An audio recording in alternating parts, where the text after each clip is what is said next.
Hello, everyone. Welcome to Risk Roundup. Nations currently stand on the verge of the most transformative period in all of human history. As information technology, genetics, nanotechnology, robotics, and artificial intelligence merge and converge to make the once impossible imagination possible, it is not only human and machine intelligence that will merge and create unthinkable possibilities. The likes of molecular manufacturing will bring earth-shattering potential to build virtually any physical item quickly and inexpensively. The pace of technological change coming our way is expected to be so rapid, so huge, its impact so deep that human life, its expectations and experiences will be irreversibly transformed. It will not only fundamentally change human lives, but will also create new industries, destroy a few industries, impact a large number of industry sectors, evaporate a large number of businesses, create significant amount of high-tech specialized and skilled jobs, destroy a large number of unskilled jobs, and create a huge amount of security risk and change the nature of security risk. It is undoubtedly going to change the whole global dynamic, security, and power structure. And it will be by far much more complex and much more bigger than any security risk we have ever faced in cyberspace or are facing in cyberspace currently. To discuss this further, I'm delighted to welcome Dr. James Hughes from Institute of Ethics and Emerging Technologies. Welcome, James. We are delighted to have you on Risk Roundup. My pleasure. So, James, let me start with a very fundamental question. And before we discuss the technological conversion and its associated security risks, let's talk about the computational power that is the driving force of the technological innovation as far as information technology goes, and also, a lot of other sectors. So, there are many who say that computational power has slowed down significantly in the last decade, mainly because of reaching the end of the current paradigm of 2D microprocessors. And this is probably one of the reasons why computer manufacturers are moving towards dual core and quad core systems, and the current model will likely end in the coming decade. Before that happens, chip manufacturers will be most likely ready and hopefully ready to switch to 3D molecular computing, which will keep the exponential progress going for decades longer. So, what kind of changes in technological innovations will be possible because of this new computational power that we are, looking forward to? Well, I continue to remain an optimist about the Moore's Law progression of computational power growing increasingly powerful, getting miniaturizing, and kind of infiltrating into our environment and into our bodies. So I think that the challenges that we face now will soon be overcome by technological innovation. Of course, I'm a sociologist, so all that has to be taken with a grain of salt. But I think the consequences are pretty unpredictable because we're going to be creating an Internet of Things, an alive, intelligent environment where everything will be tagged in the spime space, as it's beginning to be called.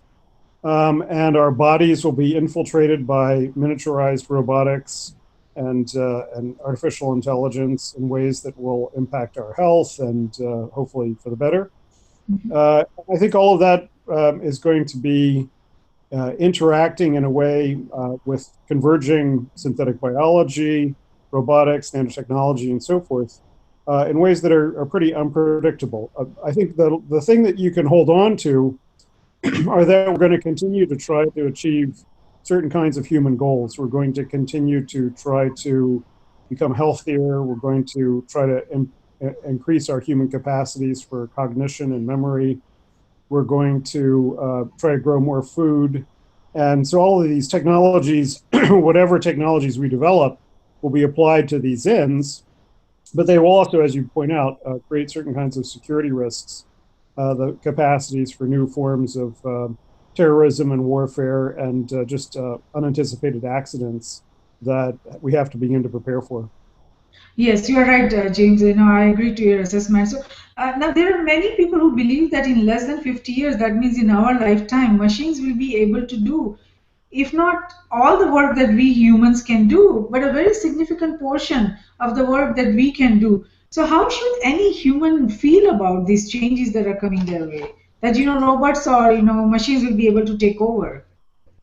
Well, technological unemployment is one of those issues that the mainstream policy community has not yet grappled with seriously. They continue to hold to the dogma that because the economy has adapted to previous technological innovations and created new forms of occupation that uh, replace the old forms that were destroyed by technological innovation, that will happen again in the future. And I'm one of those who thinks that the power of artificial intelligence and robotics will accelerate so quickly that won't be possible, that many human beings will be left unemployed and unemployable in the foreseeable future. There are many who take seriously the acceleration of artificial intelligence and robotics who are more focused on the long-term catastrophic risks that could be posed by those. So things like a hard takeoff scenario of a Terminator type robot, and and those are, I think, also legitimate risks to look at. But it's these proximate issues that need a lot more attention because if artificial intelligence in the long run poses a threat to us, many of us may already have starved to death by the time that happens. So we need to figure out how to have an economy in the context of these rapidly accelerating trends. Yes, yes, you are right. We have to evaluate both, the risk and rewards that we will have with everything. So, while the exponential pace of technological progress is itself accelerating, there are many who feel that for now, the progress and development remains limited by the basic intelligence of the human brain, which, according to many, that it hasn't changed appreciably for probably, uh, a few decades or few centuries, and with the increasing power of computers, some theorize that it may become possible that we may be able to build a machine that exceeds the intelligence of a human. If a machine could be built by humans that exceeded the problem solving and inventive skills of a human, it would conceivably build another machine of even greater capability. So the possibility that we could build computers that are smarter than us, and that those computers could build still smarter computers until it reaches the limits, that possibility is nerve-wracking, and that we have to think about what will be its impact in terms of industries, nations, societies, and human survival. Well, I do think that there will be what's referred to as an intelligence explosion, that artificial intelligence will allow the creation of new forms of artificial intelligence, which will be increasingly uh, capable. But I think the humanistic vision, the optimistic vision, is that we will be able to stay in that loop, that the capacities of organic brains to adapt will be augmented by nano neural robotics and other technologies that will allow us to interface with artificial intelligence and benefit from its growing capacities. If that's not the case, if artificial intelligence takes on some kind of will of its own, then I think there are many negative possible consequences, more negative ones to imagine than positive ones, because artificial intelligence potentially could have a will of its own and would, as you suggest, outpace the capabilities of organic human beings to keep up. Yes, you are right. Now, there are some who say that the creation of smarter than human intelligence represents a breakdown in humans, which is our ability to model our future. So, where do we go from here? Is it wise to create machines more powerful than ourselves? What is your assessment? I think we should approach the field with a great deal of caution. The problem is that the lines of research of artificial intelligence are occurring in so many different domains, so many different contexts internationally. It's difficult to imagine how we could regulate all of those different kinds of research. Um, most people don't see those kinds of research as dangerous as the artificial intelligence researchers, for instance, at Oxford, Nick Bostrom's recent book, Superintelligence, suggests. So they don't accede to the need for any kind of regulation of their work to begin with. Very few governments are looking into this yet. So it's difficult to imagine how we're going to engineer precautionary principle into artificial intelligence from the beginning. I think what's easier to imagine is that we build a kind of international resilient infrastructure for responding to cyber threats, which will allow us to respond to the increasing capacities of cyber criminals and cyber terrorism and cyber warfare, and would also lay the groundwork for the identification and response to potentially emergent artificial intelligence threats. Yes, yes. Now, it is said by many, James, that the human capacity for information processing is limited, and yet there is an accelerating change in the development and deployment of new technology. So, this potential or imminent technological tsunami, according to many, when that starts hitting the innovation circle, and humans are bombarded with new innovation and new products and new services, it's probably going to create an overload on the human mind, and its inability to cope has to be solved by the use of ever more sophisticated information intelligence which reverse engineers the human brain. So is this the right approach to go for, to expand the capacity of human absorption about all this information? I'm a little bit cautious about the predictions of future shock. We started to hear those predictions in the 1950s, and I think there are many precursors in previous centuries of people suggesting that things were changing so quickly that they were getting out of hand. And what we see is that the rate of adoption of new technologies has accelerated, that the speed at which smartphones spread throughout the world is faster than computing, and that was faster than the spread of radio. So people seem to be adapting to technological innovation at an accelerating pace. There may be some kind of physical and psychological limitation on how fast we can adapt, and so future shock may still be awaiting us in the future, but I don't think there's much evidence of it yet.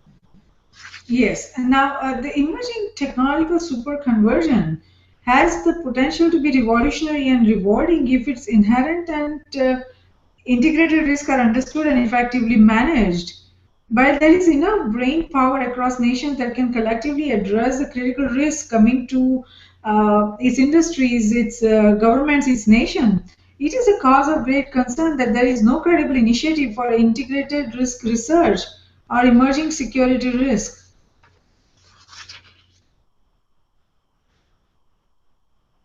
I'm sorry, you cut out for me. Could you say the last sentence again, please?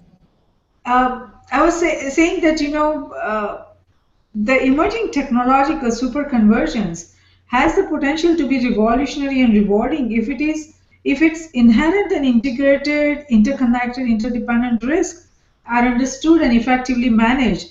But there is enough brain power across nations that can probably collectively address the critical risks coming to each nation, its industries, its governments.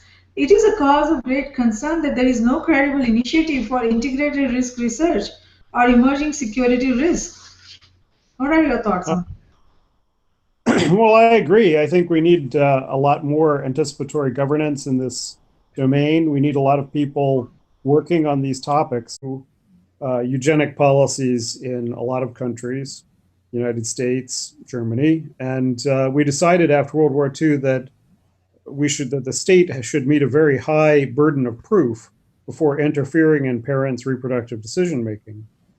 Now, there's an issue of what is a negative right and what's a positive right. That, in other words, you can stake the claim that parents should have a right to make certain kinds of genomic choices about their children, but shouldn't necessarily be able to demand state support for making those choices. So that you shouldn't necessarily have support from your state universal health insurance system to pay for your capacity to tinker with your kids' genes. I understand that might be the position that some countries would take. But that also leads to the possibility that only the wealthy will be able to make certain kinds of genomic choices, and that could have negative social consequences as well. But I think in general, there are some parental choices that I think would trip my need to regulate. So if parents were systematically making certain choices to limit their children's abilities, to limit their capacities in the future, I don't understand why they would do that, but certainly some parents don't send their kids to school, and we intervene when that occurs, and we require that parents feed their kids well and make other choices in their interest. So if there were genomic choices being made by parents that were against kids' interests, I would certainly think that there would be regulatory concern there. But I don't think that the state should generally interfere if parents want to improve the health or mental capacities of their children. That I think should be certainly within a parent's domain. Sure, sure. I mean, if for hereditary disease and things like that, yeah, I mean, that should be available to everyone. I agree to that. Now, this enhancement capability will also open the possibility of opening the floodgate of non-human animals enhancement by some extremists. I mean, some people would get carried away and they said that, okay, we want the enhancement for our pets. Where do we go from that? Who will decide and who will deal with such responsibilities of defining and deciding where should this, be limited, and who should it be limited, this kind of thing, enhancements only to humans, or should it go to non-humans, that is animals and birds and all that? Who decides all that? Well, I actually addressed this question in my book, Citizen Cyborg, which lays out a kind of schema of the different kinds of creatures and what obligations we have to them. My rough sketch is that there are certain creatures that are capable of pleasure and pain, and our obligation to those creatures is to minimize their pain. But there are other creatures that approximate, excuse me, more of our own mental capacities. And so for those kinds of creatures, creatures with personhood, we have more of a moral obligation to enable their development as persons, as creatures. So I do think that we probably will, and in some cases probably should, do experimentation on cognitive enhancement of chimps and dolphins and some of our closer species. I see. I see. Now we have reached, that means humans have reached a point. 1 second, I'm Sure.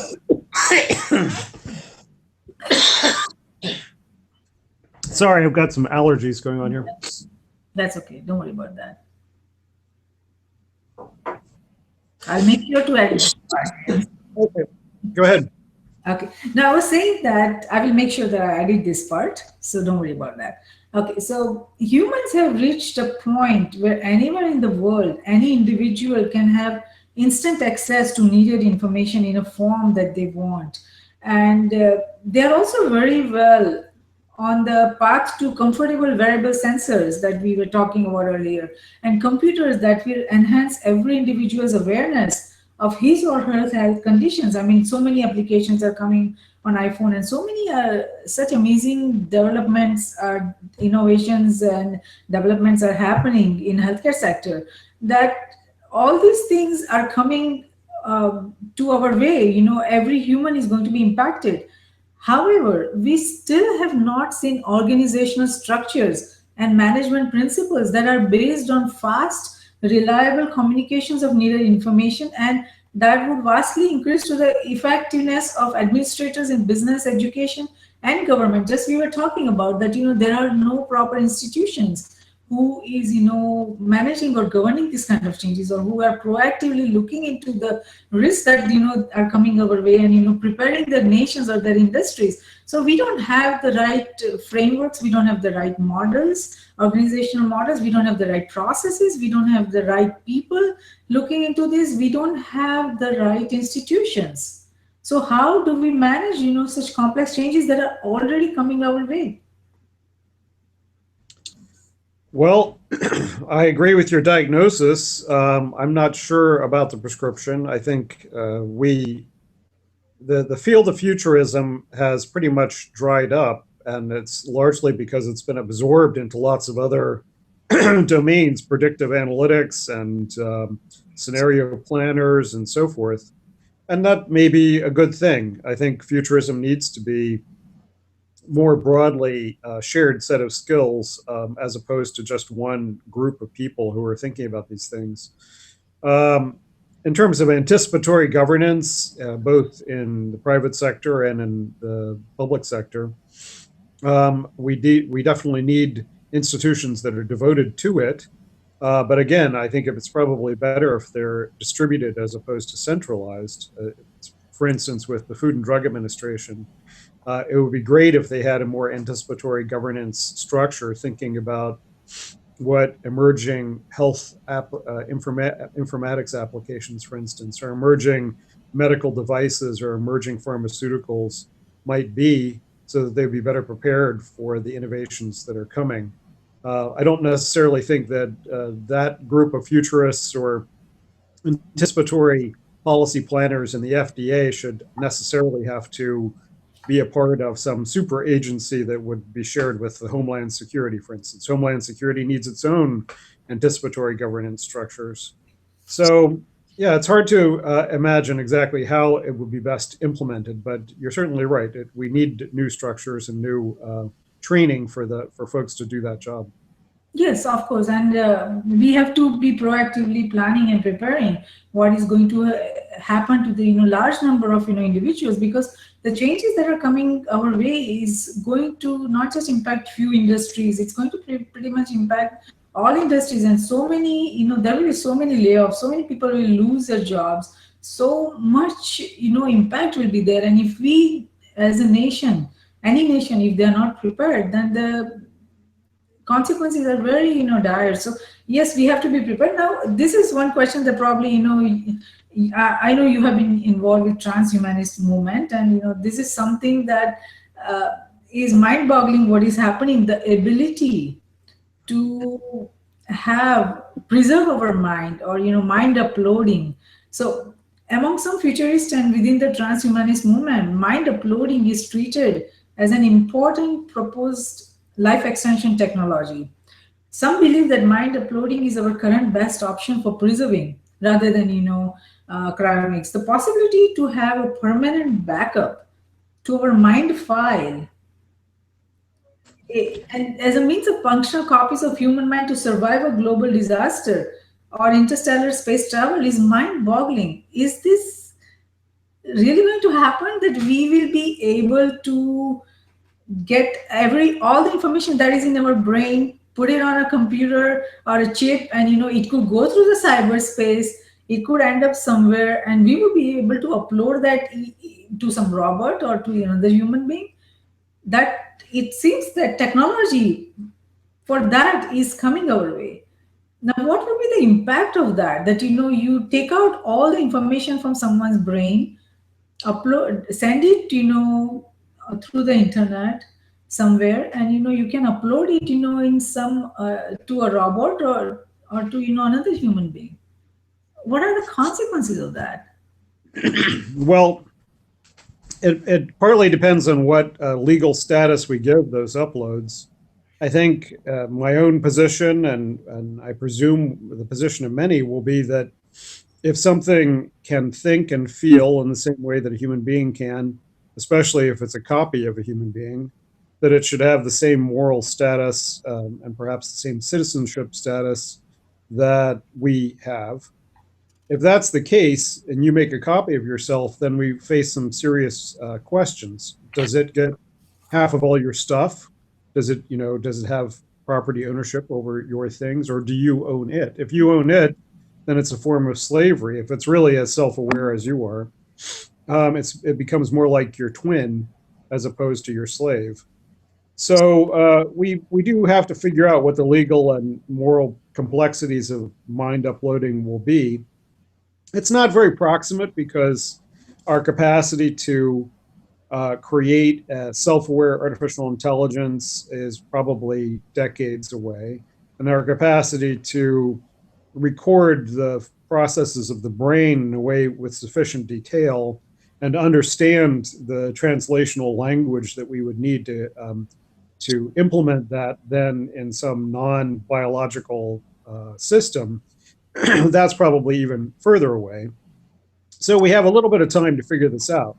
But increasingly, people are having brain computer interfaces that are able to communicate in a two-way nature with the brain. And the miniaturization of that process will eventually lead to something like a cyborg brain computer interface that enables you to back up parts of your memory and supplement parts of your cognition with neural prostheses. And that process then will lead to mind uploading. I don't think it's going to be, some of the ideas about mind uploading have been things like you slice open someone's brain, micrometer by micrometer when they die, and take a picture of each slice and then upload that information into a computer. I'm very pessimistic that those kinds of processes would result in anything. It's like saying that you could recreate the economic and cultural vitality of New York City by taking a snapshot of where everyone was at any particular moment in the city and slicing it down to the atom level and then rebuilding it in artificial and in a cyberspace. That would give you a great picture of where everyone was at one particular moment in the city, but it wouldn't give you a picture of the complexity and the interaction and the dynamism of the city. And that's what we really need when we're talking about consciousness, that and we need something that captures the flow over time as well, because our capacities for memory are dynamic. If you were to take a picture of every thought that's in my head right now, it would be about you and in this particular interview and the topics we're discussing. But you would want a mind upload to have the memories of your childhood and the memories of all your interactions with people and your favorite color and things like that. And that only would occur over time. So I think we're talking about a kind of intimate coevolution of the brain with nano-neural robotic interfaces that will only be possible in a couple decades from now. So yes, I do think we're eventually going to get there. We're not going to get there quickly. We do need to be thinking about what the policy and political and economic consequences of creating our mind clones will be.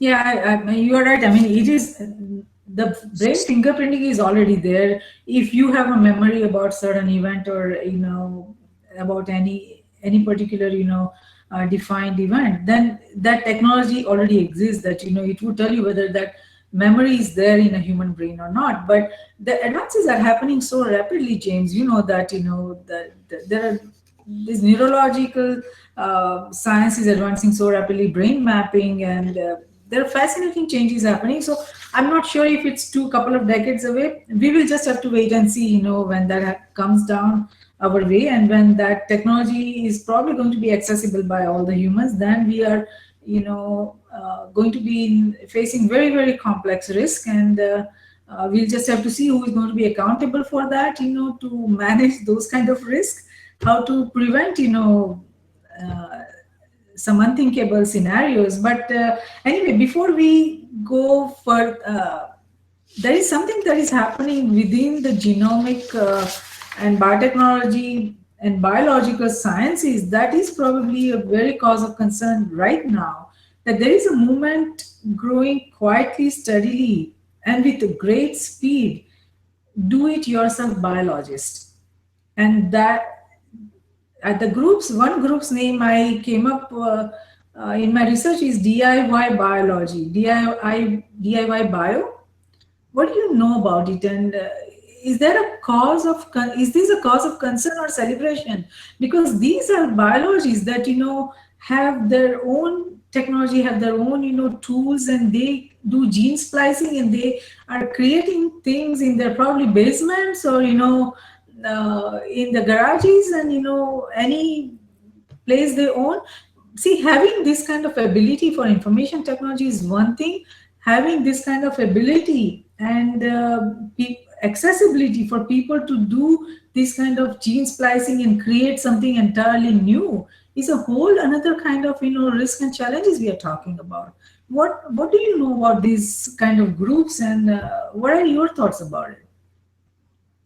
Well, it's interesting to compare the two, information technology tinkering versus biotinkering, because I would argue that information tinkering has caused a lot more havoc in the world so far than biological tinkering.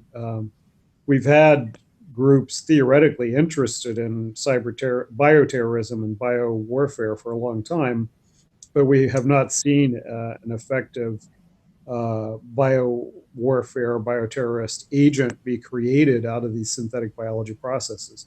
Now, I think that that's only a matter of time. There will eventually be small groups, individuals that have the capacity from the kind of DIY bio tools that you're talking about to wreak havoc. But if you compare it to the number of hackers around the world and the dark net of hacking tools and stolen credit card numbers and the ability to get into top secret government archives and release documents, that kind of havoc has been much greater in proportion to any of the so far zero attempts at Yeah, bioterrorism that have been that is only successful. the James. That is only the economic impact. That's only the money and financial impact. Tampering with this kind of biological, things is if it gets into the hand of terrorists, and if they create, let's say, a new kind of virus, a new kind of, bacteria, or some kind new kind of disease, or I mean, there's so many possibilities if it goes in wrong hands. Then the kind of impact that it would create, it would be millions of deaths. It would be it's so many things that you cannot even think of. So I would not compare the impact that we would suffer economically, financially, with the impact that human will suffer because at the cost of their lives, or health, or all kinds of diseases for which we are not prepared.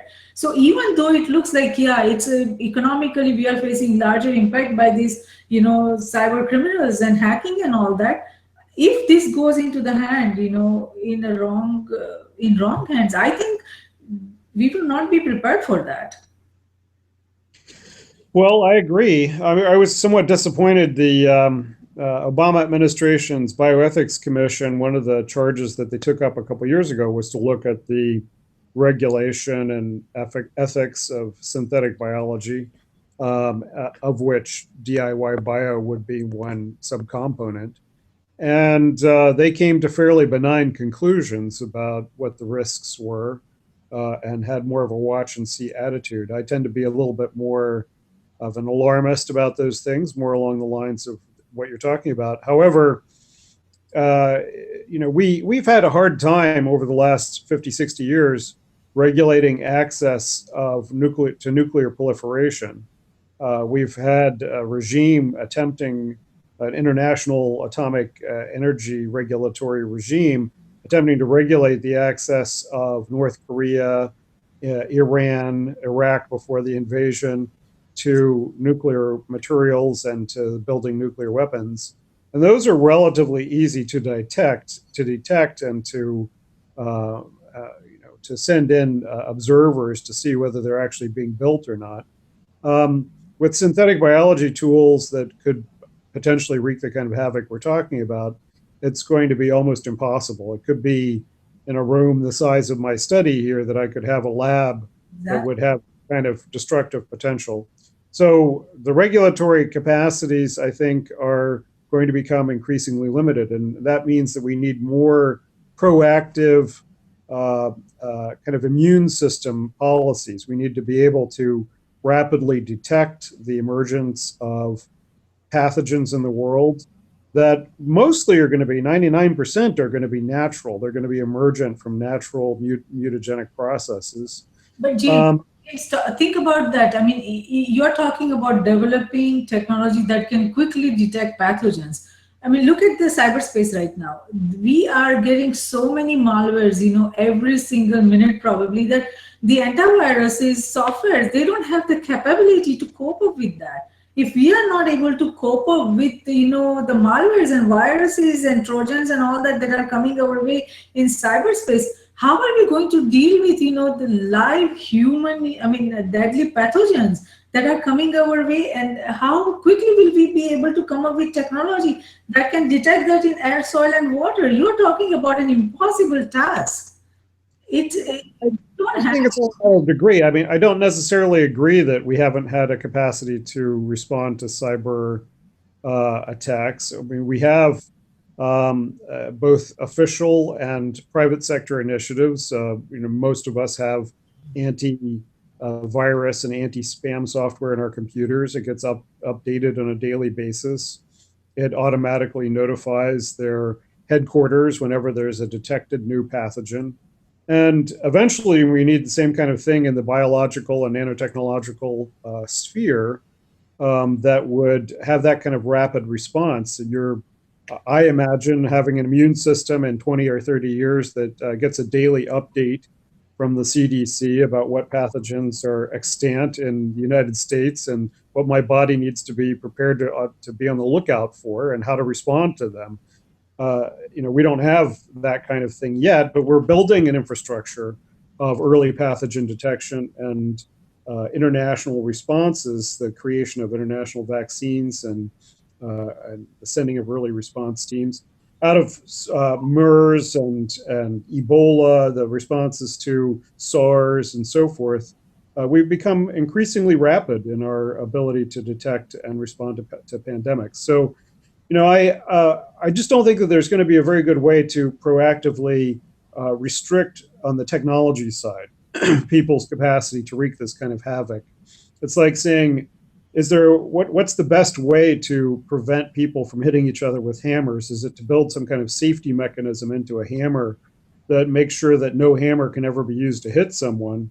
Or is it to have a regime in place, a set of laws that if you hit someone with hammers, or if we suspect that you're going to hit people with hammers, then we're going to have ready responses in place. And I think that's probably the only way that we're going to be able to deal with these threats as well.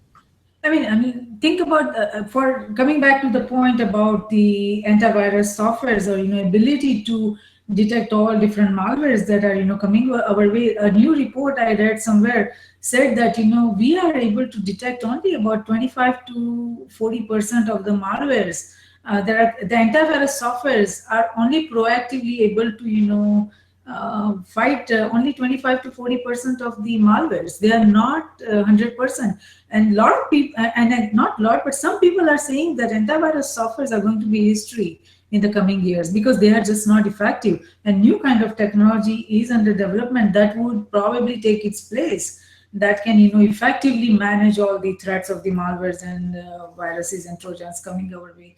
But that is something I still have to do more research on that. But from what I have read a little bit, it says that the antivirus softwares are not effective. Now coming back to the ability to giving free access to all these technologies for development for biological synthetic biology, as you say, that is a very different scenario, James, because we right now don't have the capacity to quickly come up with vaccines or quickly come up with medicines.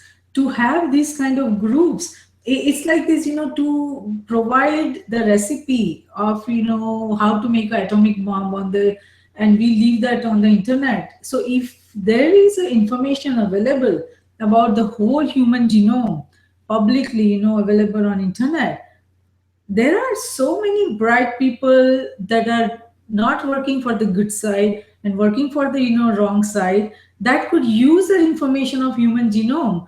And if with this ability to do the synthetic biology, they can come up with some very deadly scenarios. So I when I think about these possibilities, it's a very critical risk that we are going to face in the coming years if we don't have effective way to deal with that. So combined with the information that is going to be available about the human genome sequence and the synthetic biology, if everyone is able to use the information and create something, then we are going to face a lot of complex challenges, James. And I hope that there are enough people thinking about it, and enough people proactively preparing that. Now this is probably the last question we will, or last point we'll discuss. I mean, there is so much to talk about in this technological super convergence that's coming our way, but we are probably going to be out of our time on that. But this is the last question, and that's probably more about the business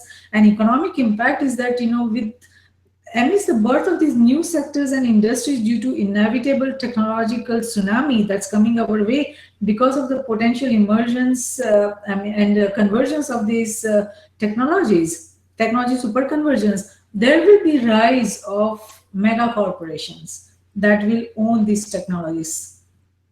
Some corporation will own technology on artificial intelligence, something else, and these corporations will become huge corporations for molecular manufacturing, who owns the technology for that.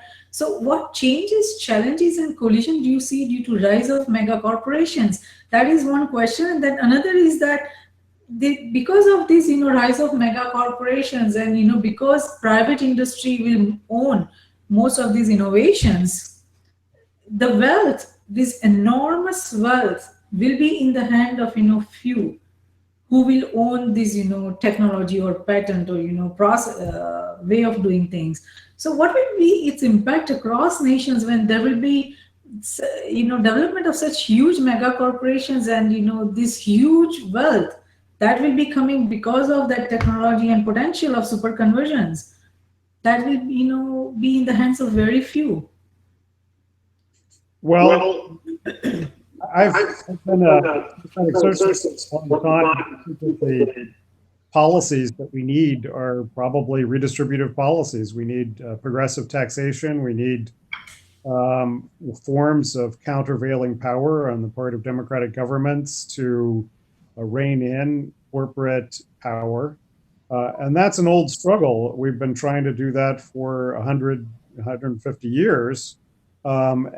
Throughout the Western industrialized world, increasingly in the developing world. So it's not a new story.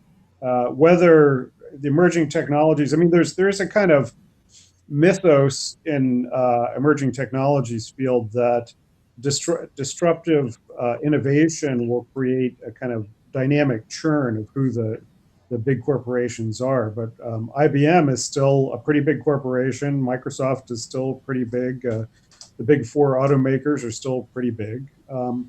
So there may be new big corporations to worry about, but I don't see the old ones going away either. And the ways that we deal with them, I mean, there will be some who will argue for trust busting, and others will argue for tighter governmental regulation and more quasi-public utility form of interrelationships between governments and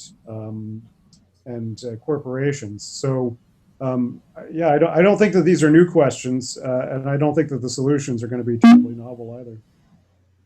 But the time and the scenarios and the nature of the technology and the nature of the challenges we are facing are all interdependent, interconnected. So these are in a way some new challenges and new risks, and we will have to come up with new solutions and new answers to this, because we lived in an isolation age before, where there was not much interconnectedness, there were not much interdependencies.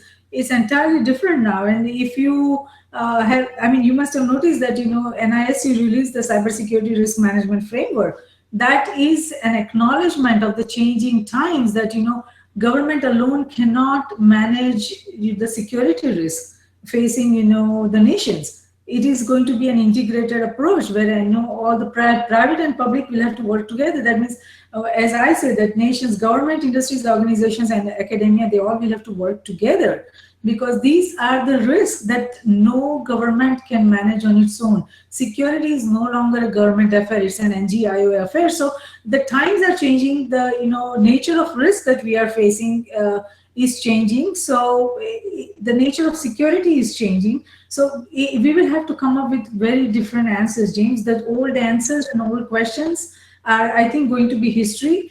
We will have to look at these questions, and we'll have to look at these problems in a very different way, and we'll have to come up with proper solutions, because we have been fighting those battles, as you are saying that these are old questions, and we have been fighting this war. It's not working. We'll have to come up with different answers. The problems are there, were there, but the bigger problems are coming our way, and we'll have to come up with a new way of managing those. Because if we try to fight those problems, or try to manage those risks in the old ways, then it is not going to work. So with that thought, I'm going to conclude our session here. There is so much more to discuss. We'll have some other sessions in the coming days and months and years. We will be aggressively talking about the risk that is coming our way because of the technology super convergence. The risk groups, Cybersecurity Risk Research Center, sorry about that, and Strategic Risk Research Center are created for these very reasons, that we can identify, evaluate, and manage the risk facing nations, its government, industries, organizations, and academia in cyberspace, geospace, and space. And these centers and this platform that we have, the Risk Roundup, we will discuss, debate, and define necessary framework, structure, processes, tools, and technologies that we need to manage the security risk of not only the digital global age, but also the coming technological superconvergence. So we will, with your help and with expert, guest like James, we will try to come up with proper answers, and we will try to define what needs to be there and what we have to be prepared for. So that's it for today, friends. We had a really very interesting discussion with James. And James, thank you so much for your time, and thank you for coming on Risk Roundup. I'm sure our global listeners and viewers, they are going to benefit tremendously from your expertise and from your thoughts. And we hope that you would come on Risk Roundup some other time, and we look forward to that. Great. Thank you. Thank you so much. So that's it, friends. I hope to see you again next time. Thank you.